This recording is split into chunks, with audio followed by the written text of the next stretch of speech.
जहाँ सनातन संस्कृति के प्रतीक श्रद्धेय योगी आदित्यनाथ जी का कोपेश्वर महादेव की नगरी में स्वागत है, वंदन है, अभिनंदन है। हम सब माननीय योगी आदित्यनाथ जी का इस कोपेश्वर महादेव की नगरी में माहेश्वरानंद जी के विधानसभा क्षेत्र में वंदन करते हैं, अभिनंदन करते हैं।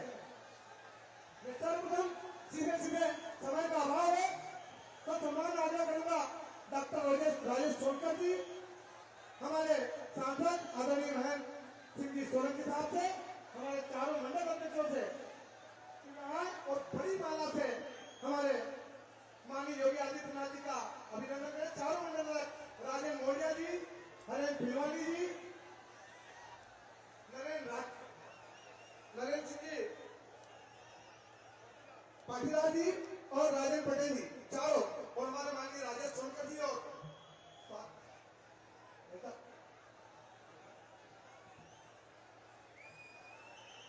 हमारे शानदार चारों मंडल अध्यक्ष और हमारे बहादुर भिलवानी जी, डॉक्टर राजेश सोनकर जी और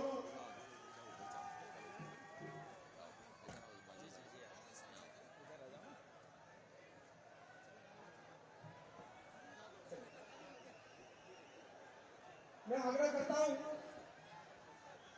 स्वागत की बेला को श्रीमती लीला देवी आचार्य जी से वे हमारा बुके देकर आदरणीय योगी आदित्यनाथ जी का अभिनंदन करें। लीला देवी आचार्य जी, सुरेंद्र सिंह जी अकेला भाई साहब से मैं आग्रह करूंगा वे भी आए और बुके देकर स्वागत करें।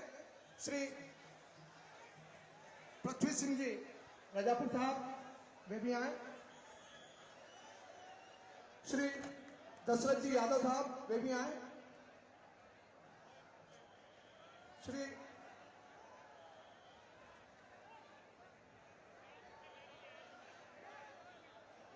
नरेंद्र सिंह जी राजपूत साहब, श्री हमारे आदरणीय मनोहर जी मंडल साहब, श्री अजय सिंह जी बघेल साहब। समय का अभाव है, मैं आप सब लोगों से सविनय आग्रह करता हूं अपने स्थान पर आप बैठिए। माननीय योगी जी की आवाज हम सब तक बहुत अच्छी तरह पहुंचेगी। आप निश्चित रूप से अपने स्थान पर बैठे रहिए। मैं सब सम्मान आग्रह करूंगा सर्वप्रथम हमारे बीच में देवास शाजापुर क्षेत्र के सांसद आदरणीय महेंद्र सिंह जी सोलंकी भाई साहब हैं, वे आए और हम सबको संबोधित करें। आदरणीय महेंद्र सिंह जी सोलंकी साहब। बोलो भारत माता की जय, जय श्री राम। सोनकच्छ विधानसभा की चुनावी सभा में उपस्थित उत्तर प्रदेश के मुख्यमंत्री, हमारे भारत के गौरव आदरणीय योगी जी, जिले के अध्यक्ष आदरणीय राजीव खंडेलवाल जी, सोनकच्छ विधानसभा के बहुत ही लोकप्रिय प्रत्याशी डॉक्टर राजेश सोनकर जी, यहां पर उपस्थित जिला पंचायत की अध्यक्ष बहन लीला अटारिया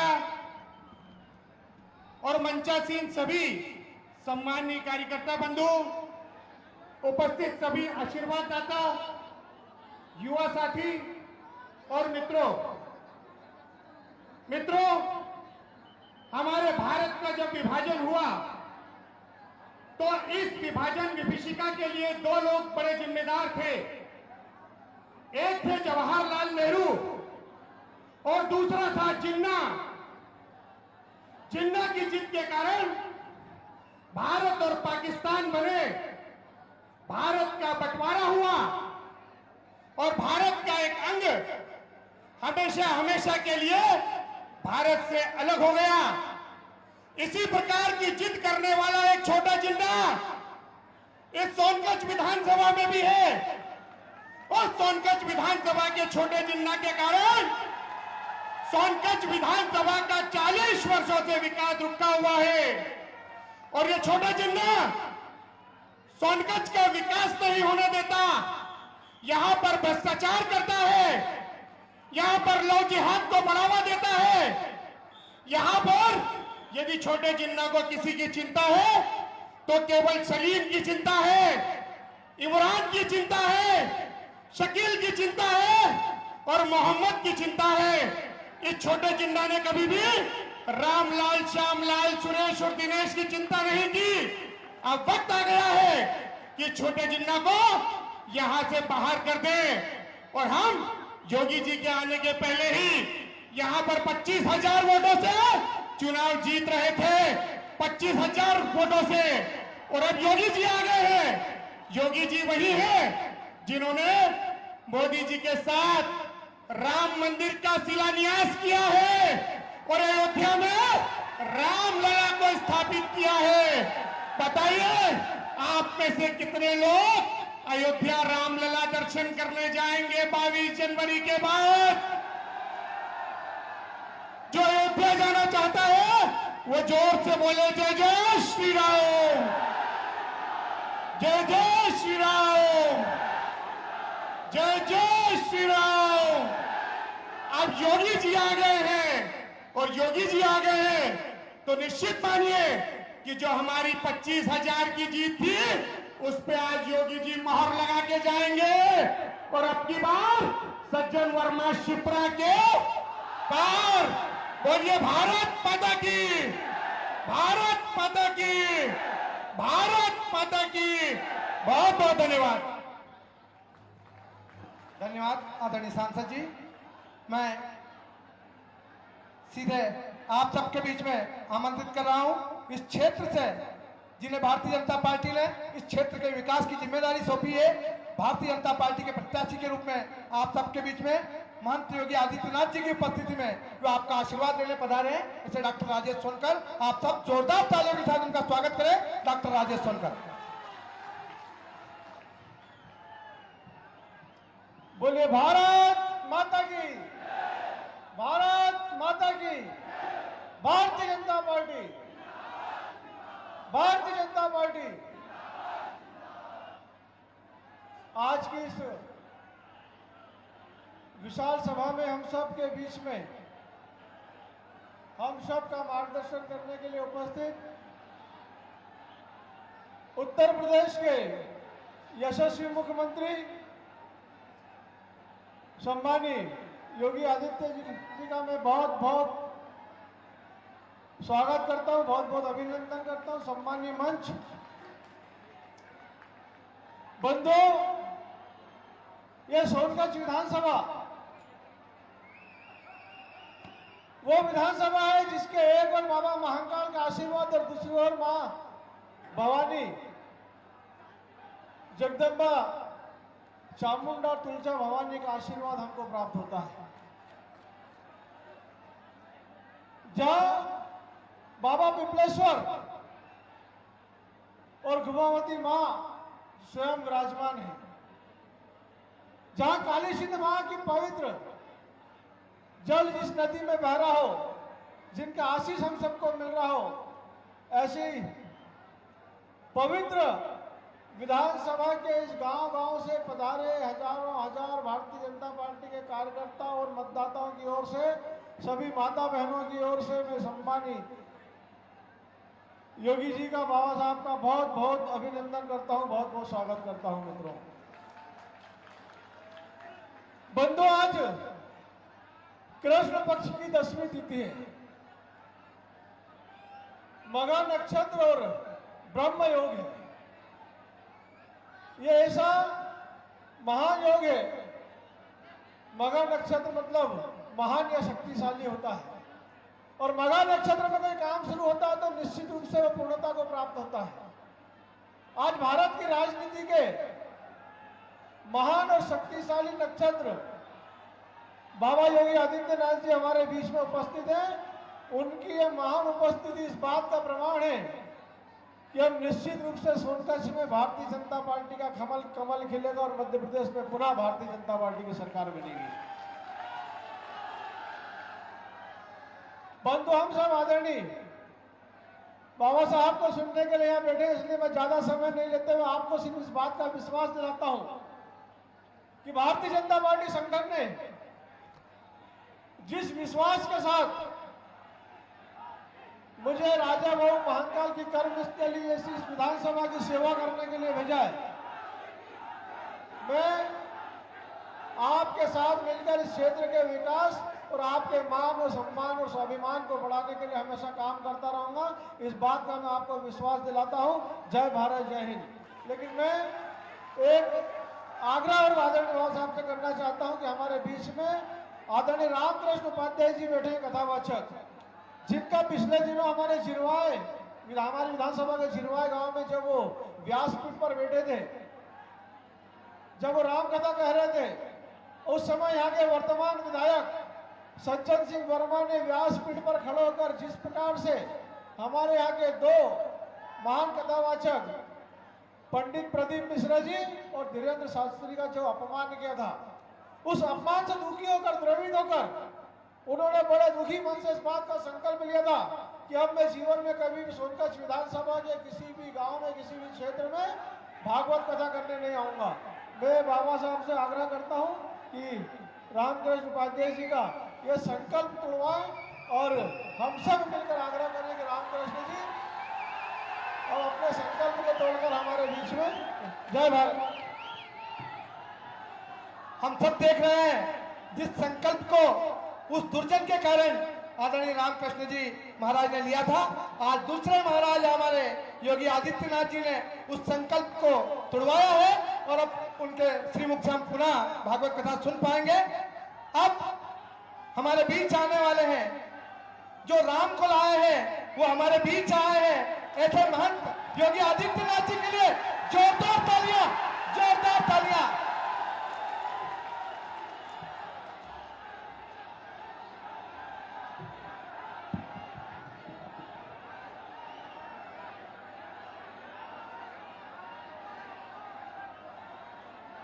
भारत माता की, भारत माता की, धूमावती माता की, धूमावती माता की।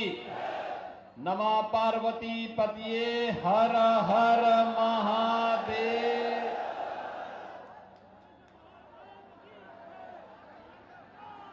भारतीय जनता पार्टी के लोकप्रिय सांसद मैं महेंद्र सिंह सोलंकी जी,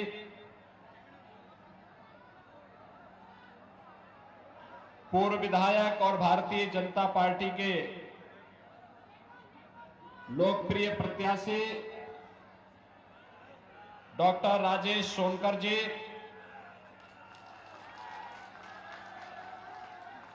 जिला पंचायत के अध्यक्ष श्रीमती लीला देवी मेरुवाल जी, वरिष्ठ नेता श्री बहादुर सिंह पिलवानी जी, श्री मनोहर लाल मंडलोई जी, अजय सिंह बघेल जी, राय सिंह सैंधव जी, आनंदी लाल जी राठवा, सुप्रसिद्ध कथा व्यास स्वामी रामकृष्ण उपाध्याय जी, रामचरण गुरु जी और भारतीय जनता पार्टी के जिला के अध्यक्ष श्री राजीव खंडेलवाल जी, सोनकच्छ विधानसभा क्षेत्र से जुड़े हुए भारतीय जनता पार्टी के सभी पदाधिकारीगण और भारी संख्या में उपस्थित सभी मतदाता भाइयों और बहनों, मुझे आज इस पावन धरा पर आकर के आप सबके दर्शन करने और आपसे संवाद बनाने का सौभाग्य प्राप्त हुआ है। इस धरा को नमन करते हुए मैं आप सबका हृदय से अभिनंदन करता हूं। भाइयों बहनों, ये महाकाल की धरती है और धूमावती माता का साक्षात आशीर्वाद भी इस धरा को प्राप्त होता है। भाइयों बहनों, यह सिद्धों संतों की पावन धरा है। महान सिद्ध योगी शीलनाथ जी ने अपनी तपस साधना के माध्यम से इस धरा को पवित्र किया है। उनकी ध्वनि आज भी देवास को देवताओं के वास के रूप में ही स्थापित करके देश के अंदर अनेक स्थलों पर उन्होंने अपनी ध्वनियां रमाई हैं।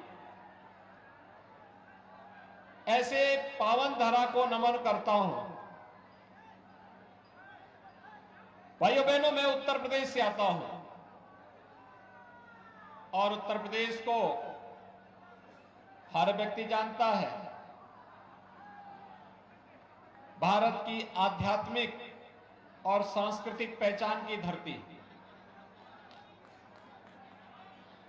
उत्तर प्रदेश आज बदलाव के एक नए मोड़ पर खड़ा है।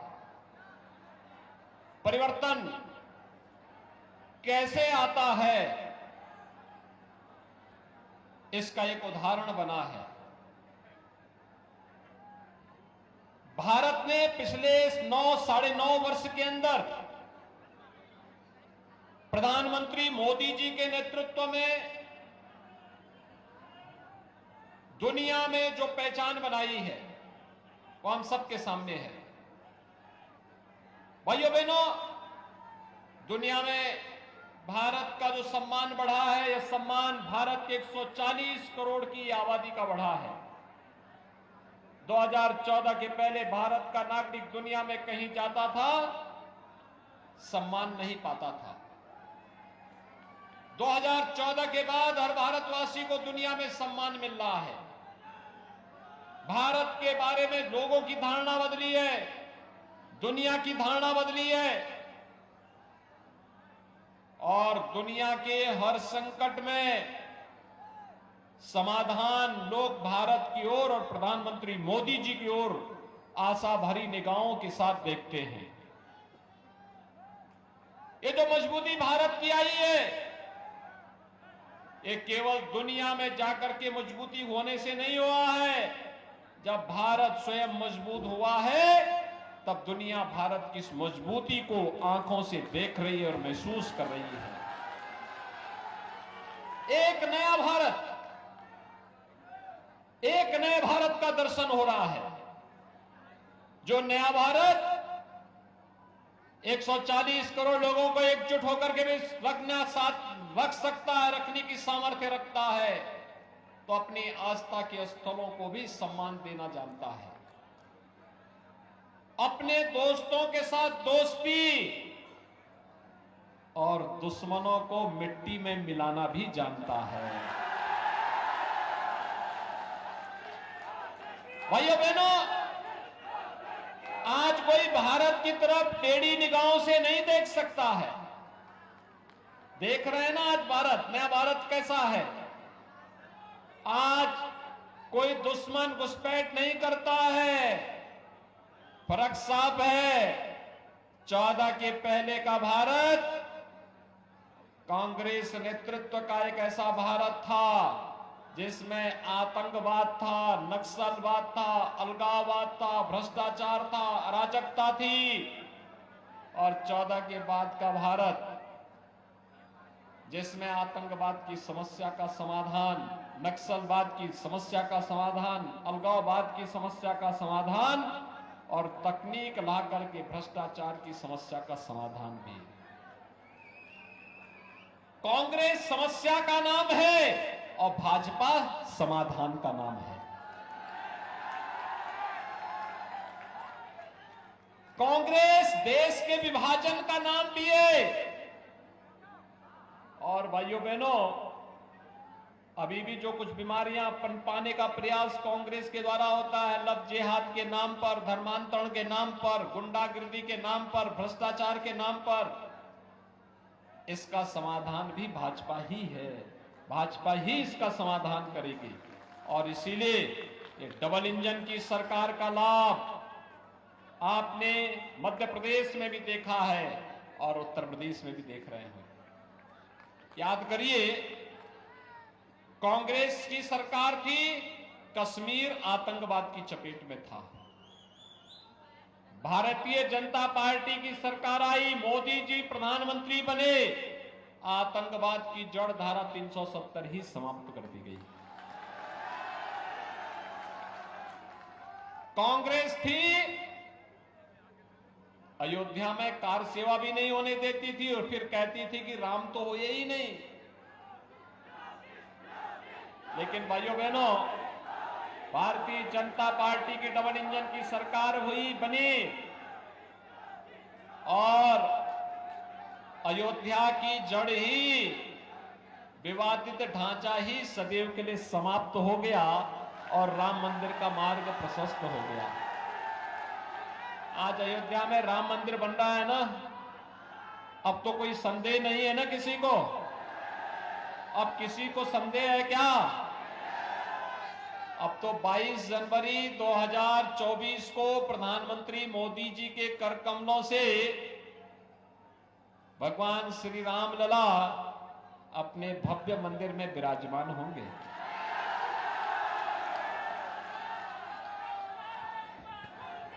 इसमें कोई संदेह नहीं है ना? कोई संदेह है क्या? कोई संदेह किसी को नहीं होना चाहिए। और भारतीय जनता पार्टी ही है। काशी में काशी विश्वनाथ धाम, उत्तराखंड के केदारपुरी में केदारपुरी की स्थापना और महाकाल में महालोक के अनुभूति भी सबको करा रहा है। क्या ये कांग्रेस कर पाती? क्या ये कांग्रेस के बस का नहीं है। कांग्रेस तो भाइयों बहनों, मैंने पहले भी कहा, देश की समस्या का नाम कांग्रेस है। और इसीलिए मैं आपसे कहने के लिए आया हूं, कांग्रेस अगर चाहती, लंबे समय तक शासन किया था, कांग्रेस ने लंबे समय तक शासन किया था। और भाइयों बहनों, अगर कांग्रेस चाहती, उनको लेके चले जाओ वहां से, तुरंत उठा के उनको मेडिकल एड दिला दो। आराम से उठाओ भाई।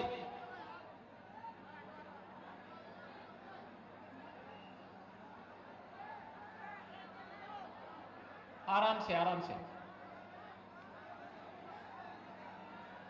एम्बुलेंस होगी, एम्बुलेंस में ले जाओ, एम्बुलेंस में उपचार करा दो उनका।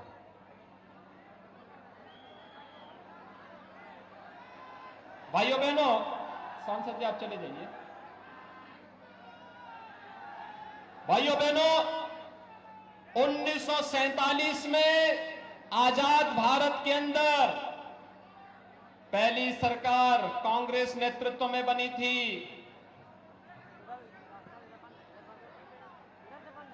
1952 में पहला आम चुनाव कांग्रेस की सरकार बनी थी। 1957 कांग्रेस नेतृत्व की सरकार थी। 62 कांग्रेस की सरकार थी। लगातार कांग्रेस की सरकारें। हर गरीब को शौचालय मिल सकता था, नहीं दिया। हर गरीब को सिर ढकने के लिए आवास मिल सकता था, नहीं दिया। हर गरीब को स्वास्थ्य बीमा का कवर दे सकते थे, नहीं दिया। हर घर में बिजली पहुंचा सकते थे, नहीं दिया। हर घर में नल से जल पहुंचा सकते थे, नहीं दिया। भाइयों बहनों, हर गरीब के घर में रसोई गैस का कनेक्शन पहुंचा सकते थे, नहीं दिया। कांग्रेस गरीब कल्याण पर विश्वास नहीं करती है। कांग्रेस तो स्वयं के कल्याण पर विश्वास करती है और एक परिवार के कल्याण पर विश्वास करती है। और इसलिए भाइयों बहनों, ऐसे लोगों को राजनीति में रहने का कोई अधिकार नहीं होना चाहिए। उल्टा 1947 में देश का विभाजन करवा दिए और अब भी कांग्रेस के नेता क्या कहते हैं कि देश के संसाधनों पर पहला अधिकार मुसलमानों का है। क्या यह शोभा देता है क्या? अरे देश के संसाधनों पर भारत के हर नागरिक का अधिकार है। हर गरीब का, हर वंचित का, हर दलित का, हर कमजोर व्यक्ति का हर नागरिक का, हर महिला का, हर नौजवान का, हर किसान का इनका अधिकार है देश के संसाधनों पर। किसी व्यक्ति, किसी जाति, किसी मत और मजहब का अधिकार नहीं हो सकता, क्योंकि भारत हम सबका है। और इसीलिए आज मैं आप सबका आह्वान करने के लिए आया हूं। 17 नवंबर को चुनाव है। आप समस्या चाहते हैं या समाधान चाहते हैं? तो भाइयों बहनों, समाधान के लिए भाजपा है, समाधान के लिए भाजपा है। भाजपा को चुनाव जिता करके भेजेंगे। डॉक्टर राजेश सोनकर जी को भारतीय जनता पार्टी ने अपना प्रत्याशी बनाया है। भाइयों बहनों, एक निष्ठावान कार्यकर्ता सम और विषम परिस्थिति में कैसे पार्टी के साथ खड़ा रहता है, इसके उदाहरण है डॉक्टर राजेश सोनकर। सहमत है ना? और सोनकच्छ विधानसभा सीट को उसकी पहचान दिलाने के लिए आए हैं श्री राजेश सोनकर। सहमत हैं? कांग्रेस की अराजकता से मुक्ति चाहिए, संतों की अपमान करने वाली कांग्रेस से मुक्ति चाहिए, आस्था का अपमान करने वाली कांग्रेस से मुक्ति चाहिए। तो आइए भारतीय जनता पार्टी को कमल चुनाव चिन्ह पर भारी बहुमत से विजयी बनाने के संकल्प के साथ आप सब जुड़िए। जुड़ेंगे ना? सभी लोग सहमत हैं? सभी लोग सहमत हैं? तो फिर मेरे साथ दोनों हाथ पकड़ करके बोलेंगे, भारत माता की, भारत माता की जय श्री राम, जय जय श्री राम। बोले जय जय श्री राम। शानदार जोरदार तालियों के साथ हमारे बुलडोजर बाबा का स्वागत कीजिए, अभिनंदन कीजिए। बाबा गोपेश्वर की धरा पर बाबा योगी आदित्यनाथ जी का वंदन, अभिनंदन। अपनी ओजस्वी वाणी से आपने हमें संबोधित किया। आदरणीय बिचौर साहब से आग्रह है।